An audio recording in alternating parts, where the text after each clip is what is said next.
एक राजा अपनी रानी के साथ महल में रहते थे। दोनों आपस में बहुत प्रेम करते थे। राजा का नाम था मयंक और रानी का नाम था गार्गी।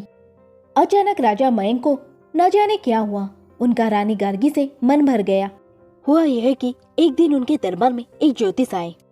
ज्योतिषी ने बताया कि रानी गार्गी के ग्रह राजा के ग्रहों से भी ज्यादा अच्छे हैं।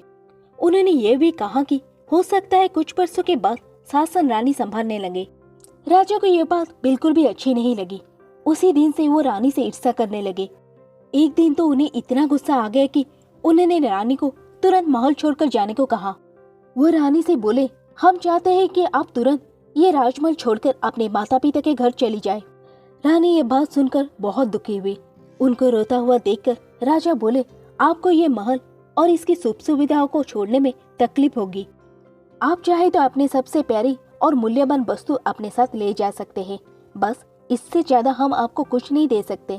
ऐसा कहकर महाराज चले गए। रात को महाराज रानी से कुछ भी बोले बिना अपने कक्ष में जाकर सो गए। सुबह जब उनकी नींद खुली तो वो समझ नहीं पाए कि वो कहाँ है। चारों ओर देखने पर उन्हें बस इतना ही समझ में आया कि यह उनका महल नहीं था। उनको बहुत आश्चर्य हुआ। तभी रानी वहाँ आई। रानी को फिर से अपने सामने देखकर वो क्रोधित हो गए और बोले, ये हम कहाँ हैं? हम यहाँ कैसे आए और आप यहाँ क्या कर रही है? रानी ने मुस्कुराकर उत्तर दिया, महाराज, ये मेरे माता पिता का घर है। आपके आदेश के अनुसार ही मैं यहाँ आई हूँ। आप ही ने कहा था ना महाराज कि मैं अपने सबसे प्यारी और मूल्यवान वस्तु को मैं अपने साथ यहाँ ला सकती हूँ। मैंने वही किया। मेरी सबसे प्यारी और मूल्यवान वस्तु आप ही तो है। इसीलिए रात को जब आप सो रहे थे तब सैनिकों की मदद से मैं आपको यहाँ ले आई, आपके पलंग के साथ, जिससे आपकी नींद न टूटे।